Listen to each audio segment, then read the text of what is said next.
بسم اللہ الرحمن الرحیم، ایک نئی ویڈیو کے ساتھ آپ کی خدمت میں حاضر ہیں۔ انڈیا کی سپلائی لائن کارگل کی طرح اس بار بھی کٹ گئی۔ انڈیا کا دیرینہ دوست امریکہ، جس کے سر پر انڈیا بہت زیادہ بولتا تھا، اس بار وہ خود مصیبت میں پڑ گیا اور 75% ریاستوں میں کرفیو نافذ کر دیا، اور ساتھ ہی اب انڈیا نے یہ ظاہر کیا ہے کہ امریکہ اس کے ساتھ کھڑا ہے۔ حالیہ ٹرمپ کے بیان کے ساتھ انڈیا میں بہت زیادہ جشن ہے کہ امریکہ انڈیا کے ساتھ کھڑا ہے، مگر حقیقت اس کے برعکس ہے۔ امریکہ خود اپنی ریاستوں میں اور اپنے ملک کے حالات میں بری طرح سے پھنس چکا ہے۔ ہمارے اس چینل کو سبسکرائب کریں اور بیل آئیکن کو ضرور کلک کریں تاکہ ہماری آنے والی نئی ویڈیو آپ کو بر وقت پہنچ سکے۔ جیسا کہ کارگل کی طرح اب دوبارہ پلان تیار ہو چکا ہے، تب کچھ سیاستدانوں نے فیصلے کے وقت جا کر سائن کر کے تمام پلان کو زیرو کر دیا تھا،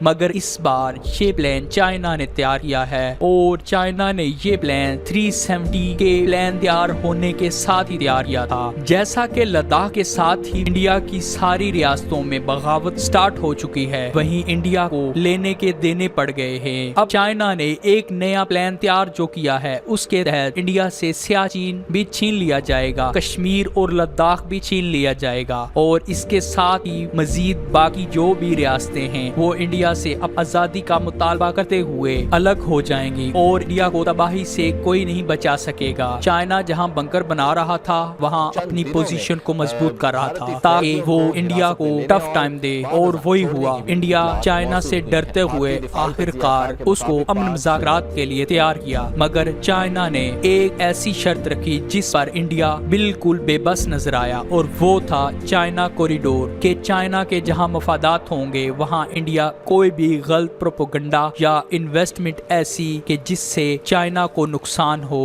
یا دہشت گردوں کو اسلحہ اور پیسہ یا کوئی ایسی سپورٹ کرے جس سے چائنا کے مفاد کو نقصان ہو، تو چائنا کو یہ قبول نہیں۔ حاضرین، کچھ اطلاعات آئی ہیں کہ بھارت چین کے مابین ملٹری جنرل لیول کے دو طرفہ امن مذاکرات ناکام ہو گئے ہیں۔ اس کے ساتھ ہی چین کے جنگی جیٹ لداخ کے اطراف میں ایئر پٹرول کر رہے ہیں۔ ادھر Pak Bharat working boundary Sialkot sector پر بھی جھڑپیں جاری ہیں، LOC پر بھی جھڑپیں جاری ہیں۔ چین اور پاکستانی طیارے بھارت کی حدود میں داخل ہو کر واپس آئے ہیں۔ گوادر کے دفاع کے لیے ہنگامی طور پر گوادر میں ایئر بیس قائم کر دیا گیا ہے، جہاں پاک چین مشترکہ جنگی جہاز الرٹ کھڑے ہیں۔ یہ بات سمجھ لیجئے کہ بھارت اکیلا ہی یہ کھیل نہیں کھیل رہا، اس کے ساتھ اس کے دستے راز اسرائیل بھی بھارت میں موجود ہے۔ تبھی تو چین نے بھی صورتحال کی سنگی کو مد نظر رکھتے ہوئے قدم آگے بڑھا دیا ہے۔ جیسا کہ بھارتی حکومت نے ملک بھر سے انٹرنیشنل صحافیوں کو بھارت چھوڑنے کا حکم اور پورے بھارت میں انٹرنیٹ بند کرنے کی تیاری شروع کر دی ہے، اور امریکہ نے چین کے لیے اپنی